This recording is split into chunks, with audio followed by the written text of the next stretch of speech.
good to be home. Yeah. And I'm here on what would be my mother's 92nd birthday. That makes all this so meaningful. Chancellor Joseph, Dr. Miller, members of the platform party, the Eastern Montana College I knew back so many years ago has grown into such a vibrant and dynamic member of the university system. MSU is so fortunate to have the vision and dedication you all have provided. I'm so happy to be here, and I appreciate the opportunity to celebrate with the class of 2014 and all of you. And to my family and my longtime Montana friends, thanks for being here for me. Not just for today, but over all these many years. I love you guys. And most of all, I'm grateful to all of you for allowing me to share my life with you as you begin your next chapter. I wouldn't trade anything for the experience of growing up in Eastern Montana. One of my early life experiences was getting my first job. I was a newspaper delivery boy. I learned responsibility during those long walks through snow-covered, frosty streets. If I gave up, I wouldn't get paid. I'm glad I didn't give up, because that's when I fell in love with words and newspapers. Whether it was one block, one house, between the deliveries, I read every word in the Miles City Star as I walked my route. My mind often wandered to my favorite subject, sports, especially the Olympics. While I was delivering those papers, I would carry a long stick with me as protection for the occasional cranky dog.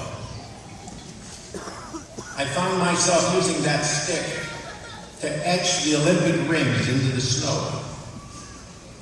It was clear I felt the Olympics were the ultimate dream. What's your dream? Sometimes in the moment, we don't realize what our dreams are. Simple doodlings and drawing circles in the snow are really seeds being planted. So don't brush them off as, oh, I was just daydreaming. They will lead you to a bigger purpose. One of my biggest regrets is that I didn't stay in college. I dropped out of what was then Northern Montana College, now MSU. I looked for work wherever I could find it in my hometown of 600 people. When I was 20, I got a steady job at the local grocery store. Instead of delivering papers, I was delivering bags of groceries. About 5 months into that job, I got the break of a lifetime. One of my duties was to deliver the weekly ad from the grocery store. I had to take it over to the Terry Tribune.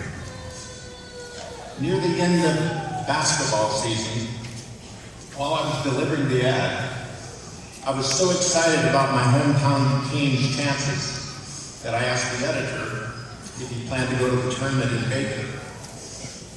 He said he wasn't much of a sports fan and suggested, why don't you come to the tournament? I remember thinking, this can't really be happening. But I didn't hesitate for a second. I said, damn right.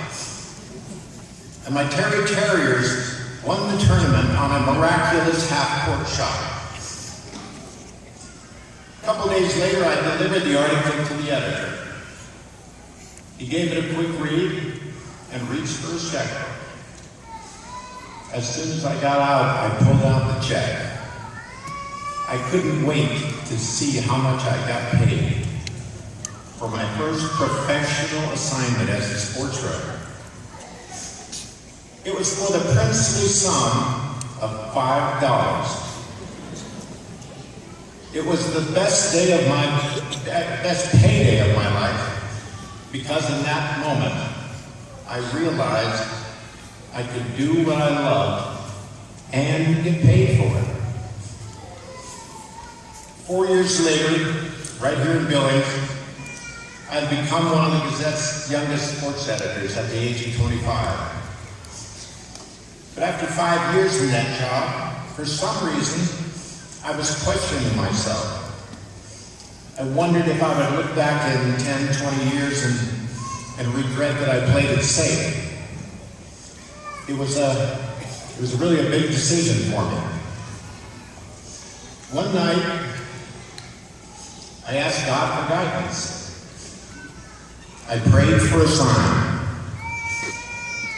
I hoped I would wake up to a revelation, but there was no revelation. God probably had bigger issues on his plate. So I sat down to read the Gazette, hoping I might find a sign in that day's paper. I read every story, every headline, every classified ad, searching for the sign. I turned back to the front page, and then it happened. I looked at the date. It was March 4th, but I read it as March, F-O-R-T-H. I knew what I had to do. I was going to march forth fearlessly. I realized that dreams aren't necessarily forever. If we march forth fearlessly, we can have a series of dream jobs. So I left the Gazette and traveled through Europe for nearly 3 months. I slept on a bed of leaves on the banks of the Rhone River in France. I saw the Pope in Rome. I marveled at the cathedrals from Barcelona to Vienna. I lived on cheese and wine. I spent my life savings, but it was worth every penny. On my way back to Montana, I stopped in Cincinnati to see a friend who worked for the Associated Press. My timing was perfect. He was looking for a reporter with sports background, and he had me at hello. What an incredible opportunity, right?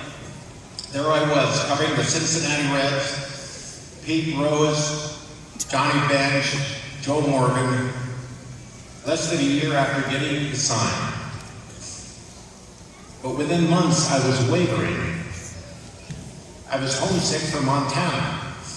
And to be honest, I was feeling a little in over my head with some of the stories I had to cover, like the U.S. Sixth Circuit Court of Appeals, or writing about hog bellies and tobacco crops when I came from wheat and cattle country. One day I received a small box from Montana. Inside was an old-fashioned scroll, you know, like they used in biblical times. When I held it up, it just kept falling. There were hundreds of names